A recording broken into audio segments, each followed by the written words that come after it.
magnificence to reward you with a gift in return. What would you like? You're doing one thing in the whole world that I would like to learn. David, it is in my power to give it to you. Then, give me the hand of your daughter. The dolphin one. I'm afraid you would find it quite a problem, my son. One would take a day's ransom to satisfy her extravagant want. I know that, sir, and I have made provisions to set to. It was...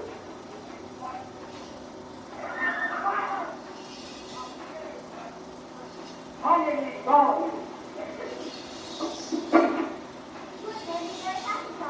How am I made you happy? I never wanted to go because you can't make it. I'm too young for you. So, you're old enough to be a great problem to me. But You're Father, Quiet!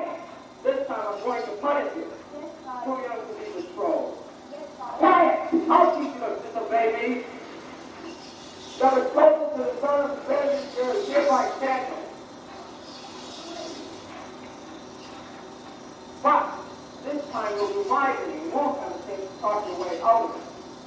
Arise, all of you.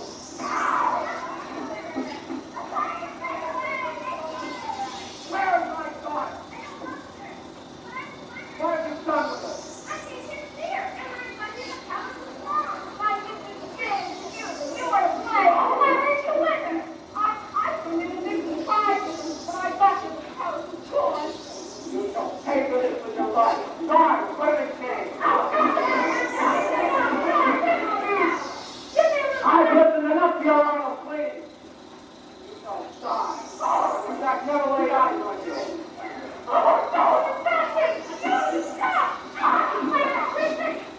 You can't plead for mercy. Where is my God? Where is he? I just find her alone. I can't. Just give me a little time.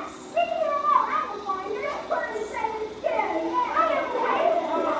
I know a secret way. Give me a little time. I will find her. All right, put me in prison. Throw me in prison. I will stay in prison anywhere. I will stay in prison.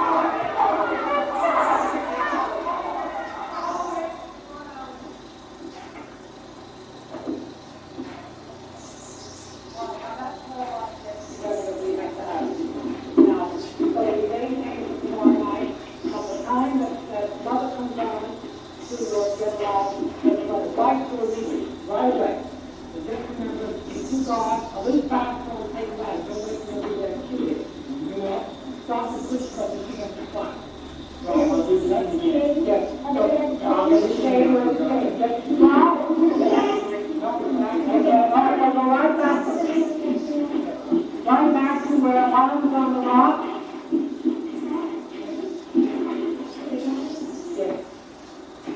Just suppose you were brought in from New York City to direct the production of Aladdin. Why did you want to come all the way to Cape Cod to direct a children's or young people's show? Well, I direct children's plays in New York City, as a matter of fact, among other things. And it's just a good opportunity to come down for the summer. Most of us, leave New York City during the summer to work. It's a marvelous place to come to. And it's a very interesting theater to work in. And I have never worked with a community children's theater. As a matter of fact, I have a feeling that this is probably one of the few community children's theater that operates the way this does. And it was sort of a challenge for me to come down and see what I could do in a different working situation. I have the male star of the show, sitting down here on the bottom step, young Stephen. Stephen, do you have some idea you'd like to be in the theater as a professional theater person someday? Well, I don't know. If I ever got the chance, I think I would. I enjoy acting in the plays and being backstage and on the stage. Has the children's theater, young people's theater here in Harwich, taught you this, made you feel this way? Well, yes, I never had done anything. As a matter of fact, I was living in the school play until I came down here. So, Where do you live, Stephen? well, I live in Harwich. But you never have done anything until the theater. That's right. Now, you have an assistant, Mr. Page, and I'd be curious to know why you want to be this kind of person in the theater, because it isn't the kind of part in the theater that gets well headlight. Tell me, Father, why do you want to do the assistant directorship job? Oh, I think it's a good job. Pictures of parties for one thing. And I prefer backstage with acting. Now, why is that? I don't know. It's just I work backstage most of my life, and that I've been in the theater. Has anyone in your family does anyone have a theater background, a theater career? No. It's all just you. Yeah? And now the star of the show in terms of feminine roles is sitting behind me here. You have a theatrical background sort of in your family, don't you? Well, my parents are in radio, but I don't know if there are any in the theater. Would you like to do this for a future life, do you think? No, I wouldn't. I'd rather teach. I think I'd rather do this in the summer. Come back to the summer. What did you learn from Mr. Pace? Well, pretty much, how to control yourself. By control, you mean on the stage or off the stage, too? Backstage and on the stage a little bit. Mostly backstage. You also have a very important role in Aladdin. Will you tell me your name and tell me why you are in this theater and what you get out of it? My name is Robert Clayton, and I'm in the theater because I've always had an interest in it. I teach English and have done some work in dramatics at school. And it's sort of an avocation with me. I'm relaxed by doing it. It gives me an outlet. And I feel that I can develop myself better to teach, and not only on the theater, it is in terms of directing shows at school, but actually conducting a class by developing poise on the stage and by learning how to handle my voice and some things of that nature, interpretation and so forth. Well, Mr. Pace, when the curtain goes up on opening night, of course, people will be seeing the show, but you and I have just learned that your crew, actors and non-actors, has gotten a great deal more than just a show together. Are you satisfied this way? Yes, I am. I think it's a two-way thing because I have gained a great deal in 2 weeks, and I hope they have. I think they have. They're saying they do, and I'm sure they have. No, really, they have. It's an interchange of experiences, which is so vital to relationships in general, not only theater. In our case, of course, we find these relationships and this sense of growth through the theatrical form. So I will go away. I will go back to New York with a marvelous experience to take with me, and hopefully I leave behind a marvelous experience for the others. Thanks ever so much for talking to me, and the fact that you have an actor in the making and an assistant director who has learned how to use authority, and a person who is not even sure she wants to be a teacher but knows discipline, and a teacher who wants to be a better teacher, is a tribute to your talent, Mr. Pace. Thank you very much. Mr. Davis, you are stage manager of the productions here at the theater, but you're also, of course, a teacher, I would think, in the workshop that you do. What are you trying to accomplish with these young people?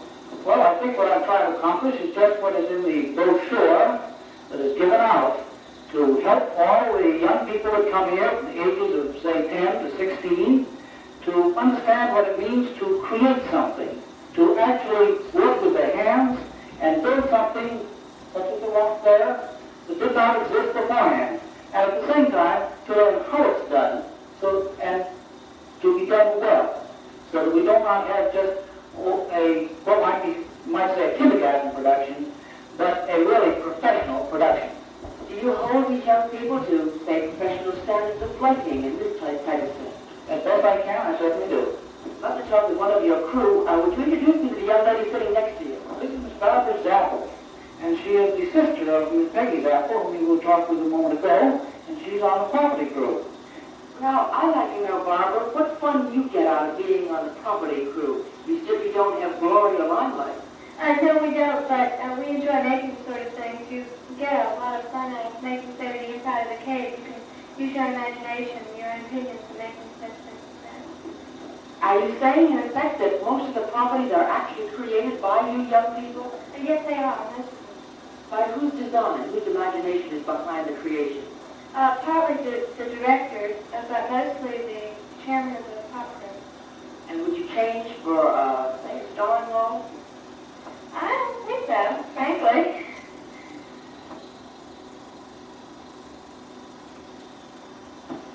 Stephen, you weren't joking when you said you liked production. I realized that when Mr. Davis brought you out, but what did you do specifically with the rock that you have to climb during the play? Well, I did a little bit of putting the paper mache on, but I painted a lot of the outside. The first coat of paint gray. Do you think you feel any differently about that rock because you helped make it? Oh, well, I know it's safe now, anyway. Important. What's your name? Her name is Eugene Garfield. What do you do, Jane, on the show in terms of production? Well, I help put together flags and paint them, and I help with the rock inside. Have you ever done anything with your hands before you did this sort of thing here at the theater? Not very much.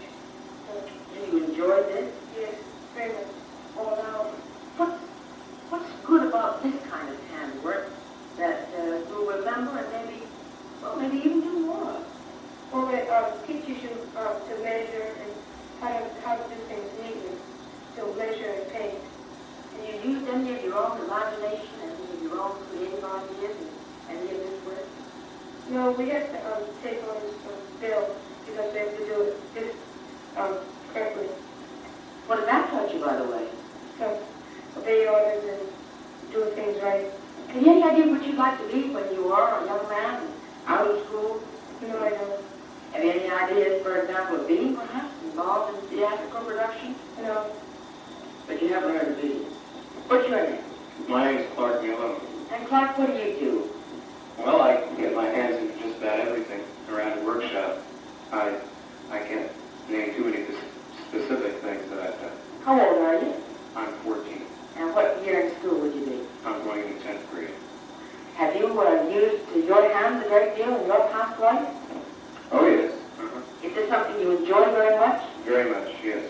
But you're also wearing a costume, so you're sort of on Stephen's wavelength. Do you like to get your hands in things that act too? Mm-hmm. Like everything about the theater. Which do you like most? The applause and the lights, or the recognition that the plaques are going to stay up? Well, I think I like behind the scenes more than in front of the scenes. And I think I have a feeling that just about everyone has it in a workshop, that if you do something that you spend all your time at, and perhaps complete a certain piece of scenery, and then sit out in the audience or something and with a couple of friends. Jan, what do you do backstage, working for and with Mr. Davis? I have Mr. Davis trained in the scenery, that we have, in this play we're doing now, we have a rock which has to be moved, and then we put up a cast. Is the theater something that you think of as a possible career for yourself? Possibly. It would probably be mostly summer work. This is sort of a transitional period for me. I'll be changing school. Mr. Davis, I'd like to know, from your point of view, what it is that you think the children have learned so far in this season. It's difficult to put it actually in words. You can say that they have actually learned, more or less, how to put on shows, how to work in plays, what goes into it.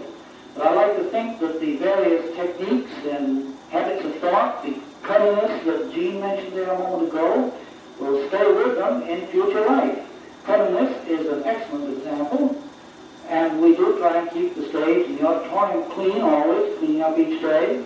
Are these young people easier to work with or harder to work with than the college people you've been used to? You can ask that question. In some ways they're easier, in some ways they're harder. And one final question of you, Barbara. Why do you come here? You don't want a career in the theater? Did your mother make you come? I mean, is it just something to do, or why do you come every day? Well, I came originally almost 4 years now ago, and I enjoyed it. It's a lot of fun. It's something to do, and you enjoy it. You feel a part of it, and you want to come back. So that summertime means the theater as much as anything else? And more so. And you're satisfied with that statement, aren't you, Mr. Davis? Yes, I remember when I went to college first, I didn't know anything about the theater, but it sounded interesting, and I went in to see about the extracurricular work, and that was 28 years ago, and I'm still with it. Just like that. I walked in, and they gave me something to do. I'm still doing it.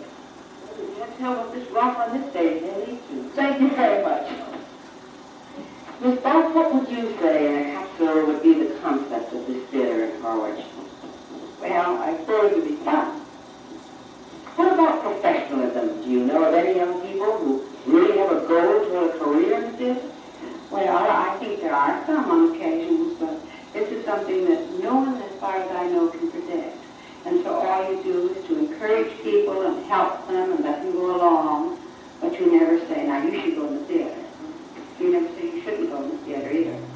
your name? My name is Tony Hancock. What do you do, Tony? Well, I'm on props in this play here. This means that you're responsible for the right person having the right thing in their hand at the right moment? Yes. Ever make any mistakes? Quite often, I'm afraid. But not after opening night. Oh, yeah. And you, sitting there in the back row with your beautiful helmet on, what is your name? Tony Easton. What do you want to do, Tony? I'd like to be an actor. Is this part of the reason that you're here at the theater? Yeah, it's basic background, but it's enjoyable, too. Where do you come from? New York City. How long have you been associated with this theater? This is my third year. What, do you feel you've learned a lot? Yes. As a matter of fact, you can say I started from scratch and built up quite a lot here. And what about you? What's your name? My name is Sally Maxwell. Obviously you're an actress, but what else do you do? Well, I work on makeup and I also work in costumes. Which do you like better?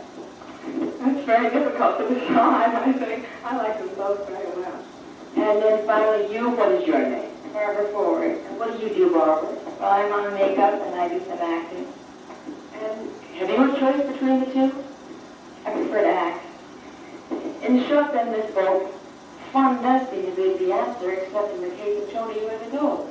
Yes, I think so, but even then it's fun, too. Thank you very much.